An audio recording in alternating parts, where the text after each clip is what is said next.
Title: How to Think in English, to Speak English Naturally. Have you ever wondered how some people speak English so easily, as if it's their first language? The secret is simple: they think in English. Thinking in English is a powerful skill that helps you become fluent faster and allows you to practice even when you're alone. In this video, I'll guide you step by step on how to train your brain to think in English naturally. Let's start.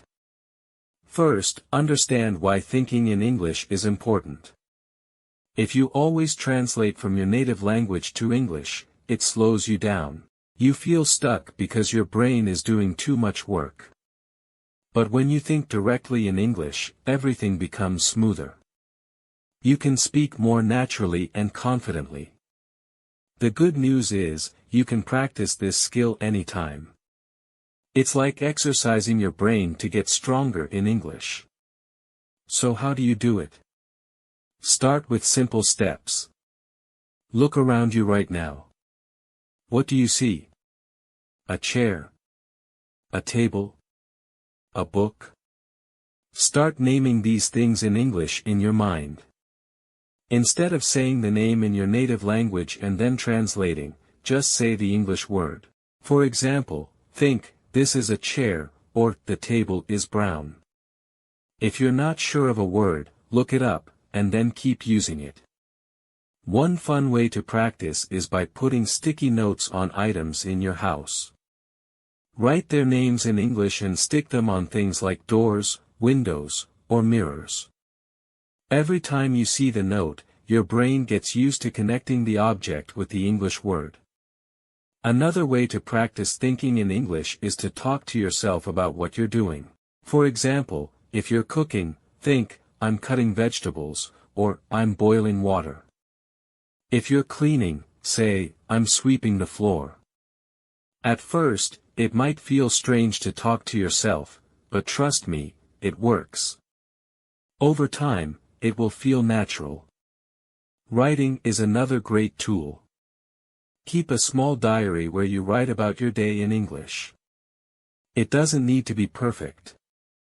For example, write simple sentences like, "Today, I went to the park," or "I ate pizza for lunch." As you get better, you can write longer and more detailed sentences. When you're outside, practice describing things you see. Imagine you're talking to someone. For instance, if you're walking in a park, think, "The grass is green," or "There's a man walking his dog." If you're in a busy street, think, "The cars are moving fast," or "The shop has many people." This simple exercise helps you think in English about the world around you. Another useful tip is to listen to English and copy it. You can do this by watching videos, listening to podcasts, or even movies in English. Choose a short sentence, pause the video, and repeat it. Try to match the tone, speed, and pronunciation. This is called shadowing, and it's a great way to train your brain to think and speak in English at the same time. Let's pause for a moment. I want to tell you a short story. There was a boy named Alex who wanted to improve his English. Every time he spoke, he would translate from his native language first, and it made him slow and unsure.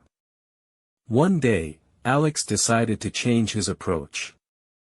He started small by naming objects in English. He narrated his daily activities in simple sentences and even imagined conversations in English. After a few months of practice, Alex noticed a big change. He could think in English without struggling, and his speaking became much faster and more confident. Alex's success didn't come overnight. It happened because he practiced every day. His story shows that with consistency, anyone can do it. Now, back to tips you can use. One of the easiest ways to think in English is to surround yourself with English. Read English books, watch English TV shows, and listen to English songs. When you do this, your brain starts picking up patterns and words without you even realizing it.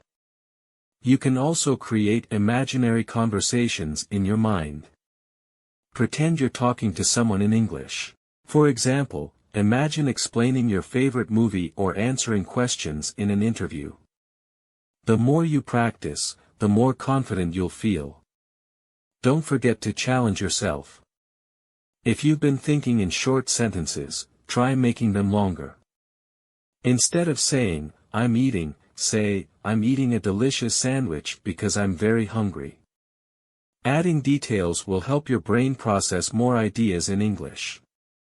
It's okay to make mistakes. Mistakes are part of learning, and they help you grow. Don't worry if your sentences aren't perfect at first. The goal is to keep practicing and improving over time. Let me share a story about a woman named Emma. She grew up in a small town where she had very little exposure to English. She always dreamed of traveling abroad and working in an international company, but her lack of confidence in speaking English held her back. She used to translate everything from her native language to English, which made her slow and nervous when speaking. One day, Emma came across an idea that changed everything. She decided to start thinking in English. At first, it wasn't easy. She began with small steps, naming objects around her in English. For example, she would look at her cup and think, "This is a cup," or see her phone and think, "I need to charge my phone." Gradually, this simple practice became a daily habit. Emma didn't stop there. She started narrating her daily activities in English, even if only in her mind. While brushing her teeth, she would think, "I'm brushing my teeth." While cooking, she would say to herself, "I'm chopping vegetables for dinner." She also wrote her thoughts in a journal every night, using simple English sentences like, "Today was a busy day. I went to the market and bought some apples." Whenever Emma made mistakes, she didn't feel bad. Instead, she saw them as opportunities to learn. She listened to English podcasts and repeated phrases she heard, practicing shadowing to improve her pronunciation. As time went on, she noticed something amazing: her thoughts started forming naturally in English. She no longer had to translate everything, and her confidence grew. Months later, Emma got a chance to attend a job interview for an international company. For the first time, she felt ready. During the interview, she answered questions in English without hesitation. The interviewer was impressed by her fluency and confidence. Maria got the job and eventually traveled to different countries, fulfilling her dreams. Emma's story shows that thinking in English is a powerful tool. It might feel awkward at first, but with consistent practice, it can transform your skills. If Emma could do it, so can you. Thinking in English takes time, so be patient with yourself. Just like any new habit, it feels difficult at first, but the more you practice, the easier it becomes. Over time, you'll notice that your thoughts naturally start forming in English, and your fluency will improve. Remember, the key is consistency. Make thinking in English a part of your daily routine, even if it's just for a few minutes. Little by little, you'll see progress. So, are you ready to start thinking in English? Begin with small steps, practice every day, and believe in yourself. Thank you for watching, and if you found this video helpful, please like, comment, and subscribe. Let's keep learning and improving together.